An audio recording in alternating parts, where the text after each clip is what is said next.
Hello friends! Welcome to my channel if you're new here, and welcome back if you're a returning subscriber. My name is Brittany. On this channel I share my stupid opinions about the books I've been reading. Today's book is My Darling Girl by Jennifer McMahon.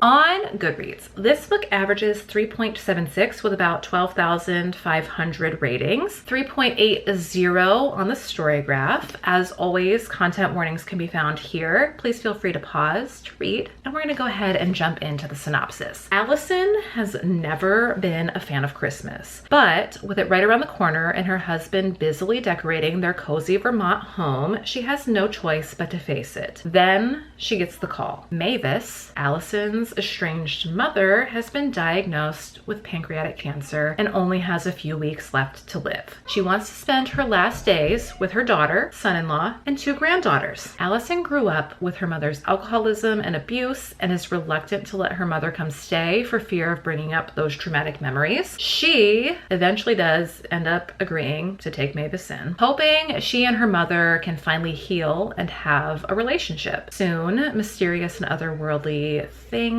start happening, and Allison begins to suspect her mom is not quite who she seems. As the holiday festivities turn into a nightmare, Allison has to confront just how far she's willing to go to protect her family. So let's run through everything. The casting of characters in this book is relatively small. We have a few main characters, and I would say main characters include Mavis, Allison, Mark, who is Allison's husband, Izzy, and Olivia, who are Allison's daughters. We have some side characters, Paul, Ben, Bobby, David, a few hospice nurses, Penny, and Louise, with the guest appearance by Moxie the Lab. Overall, Allison and Mavis are the key players in this book. They're the ones who the story centers around. It's their relationship we're focusing on. Allison and Mavis have a really tough dynamic in their relationship. Allison blames Mavis for the death of her father, David, because of how abusive Mavis was, not only to Ben and Allison, but also to their father. She's really reluctant to let Mavis come and stay with her and her family because she doesn't want to expose her daughters to the abusive nature of Mavis. Olivia and Izzy are Allie and Mark's daughters. They're thought out enough in that Izzy's this cool teenager who's just dipping her toe into teen rebellion, and Olivia's a 6-year-old who's obsessed with ballet. There's really not much else to say about them aside from the fact that they developed pretty decent relationships with Mavis before the book ends. Mark's only defining characteristics are that he has a PhD in literature and he is absolutely obsessed with Christmas and loves it more than anything. He's level-headed until he's not anymore. Penny and Louise are the lesbian neighbors who also happen to be part of Allie's core bestie group. Penny is a therapist who also dabbles in growing her own pot. Louise is focused on homesteading. They were there. Paul was Mavis's long-term assistant and Ben is Allie's brother. I feel like the characters were pretty thoroughly thought out. I just lacked feeling toward anyone. Did I feel bad for the abuse that Ben and Allie suffered during their childhood? Of course I did, but I also didn't really feel myself too engrossed in the drama that's unfolding in the household after Mavis comes to live with them. I didn't dislike the characters, but I also didn't find myself screaming, "No!" at the end either. It was just fine. The characters were a 7 out of 10 for me. I was able to get the audiobook for this via Libby. Double dorking really helps to set the scene for me. We're set in Vermont, with the majority of this book taking place where Allie and Mark live, in their home. I couldn't really picture the layout of their house, but I definitely was able to picture a home completely decked out for Christmas, like Christmas threw up all over their house. This being set around Christmas time, it felt like it would be more perfect to read around that time of the year. If you're looking for something a little less hallmarky and full of Christmas cheer, this might be fun around Christmas time. The film kind of was like a record skipping around in my head, meaning there were parts where I was able to envision everything perfectly and other parts where it was less clear. I enjoyed the voice actor for this one a lot, and I gave the atmosphere an 8 out of 10.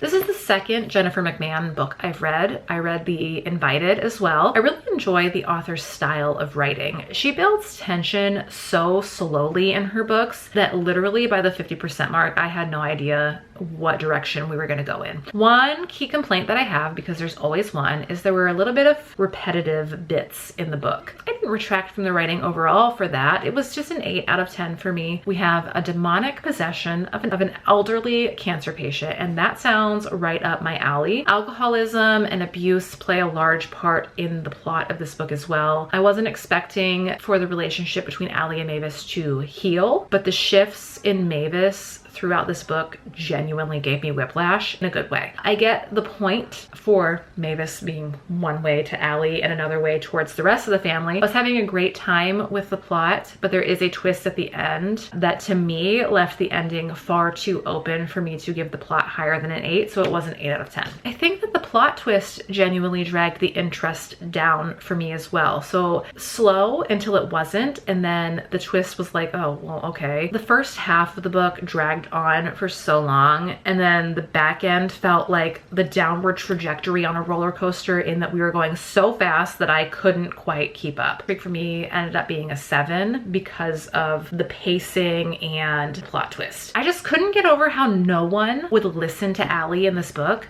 No one. Her husband, her best friend, her brother, no one listened to her. Penny and Mark barely even knew Mavis, and they were willing to risk it all for her. And I get that it was probably because, you know, there was an entity at work here within Mavis, but seriously, not even her brother. Once they were away from the entity, wouldn't it make sense for the grasp to be released a little bit? I don't know. It was a 7 out of 10 for me for the logic. With the pacing being all over the place, I only had a slightly above average time with this. I wouldn't let it deter me from picking up another Jennifer McMahon book, because from what I remember of The Invited, it was very similar. I think I just really like her style of writing. She has a way with words, I guess. It was a pretty nice time. I gave it a 7 out of 10 for enjoyment. So my full scores are 52 out of 70, averaging 7.42, which means this one was 3.75 for my star rating. I think what I'm learning about myself